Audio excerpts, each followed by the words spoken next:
Haleluya, selamat pagi Jemaat Immanuel yang dikasihi oleh Tuhan.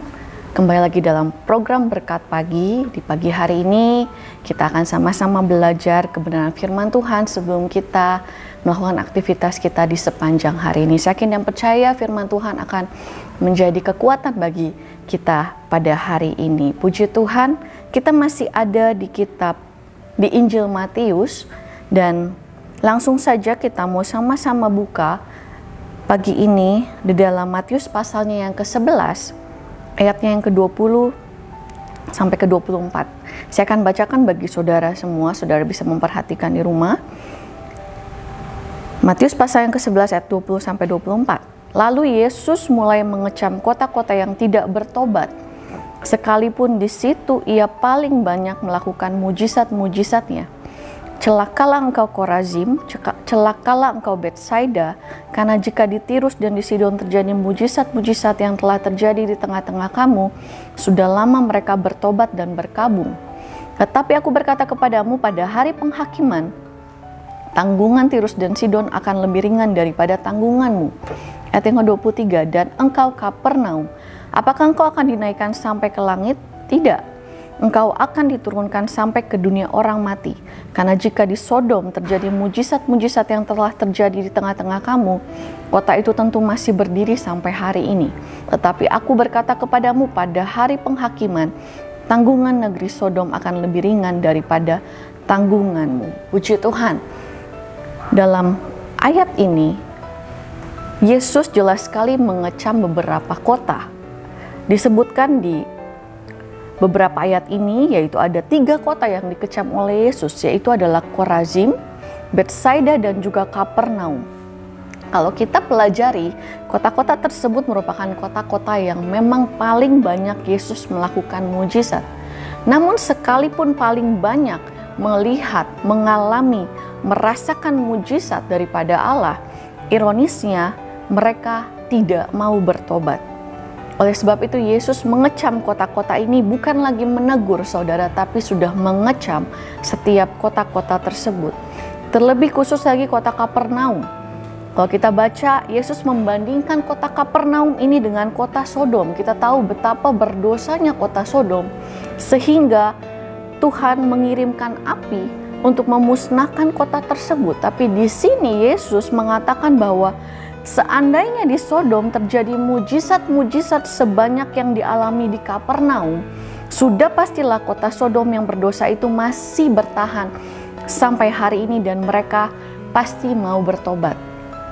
Berarti Kapernaum ini sudah sungguh terlalu. Mereka mengalami mujizat terlalu banyak, terlalu sering, merasakan mujizat daripada Allah, namun tidak kunjung bertobat. Padahal maksud daripada Tuhan melakukan mujizat-mujizat tersebut adalah sesungguhnya untuk mendorong pertobatan. Untuk setiap mereka yang masih hidup di dalam dosa, mereka mau bertobat, mau percaya kepada Tuhan yang sanggup mengubahkan kehidupan mereka.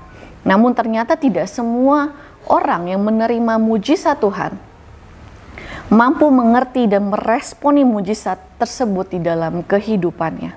Saudara, biarlah hal ini menjadi perenungan bagi kita semua pagi hari ini. Apakah kondisi kita sama seperti orang-orang yang berada di kota-kota yang dikecam oleh Yesus di zaman itu, di mana kita sudah melihat dan mengalami sendiri mujizat Allah, kita sudah mengalami berkat Allah, kita sudah mengalami perlindungan, pertolongan, penyertaan, kebaikan Allah setiap hari dalam hidup kita, tapi respon kita bukanlah kita bertobat dan semakin dekat kepada Tuhan, namun malah sebaliknya, kita tidak bersyukur, bahkan pergi melupakan Tuhan. Hal ini juga mengingatkan saya kepada cerita di mana 10 orang kusta di dalam Lukas pasal yang ke-17 ayat yang ke-11 sampai 19. Ada 10 orang kusta, mereka berseru kepada Yesus, mereka minta pertolongan, mujizat, kesembuhan kepada Yesus. Dan pada saat mereka disembuhkan, semua dari mereka disembuhkan, berapa banyak yang kembali kepada Yesus? Hanya 1 orang saja yang kembali untuk memberikan respon yang benar, yaitu bersyukur dan memuliakan Allah. Dan 1 orang itu adalah orang Samaria atau orang yang diasingkan itu bukan 9 orang Yahudi yang justru diistimewakan.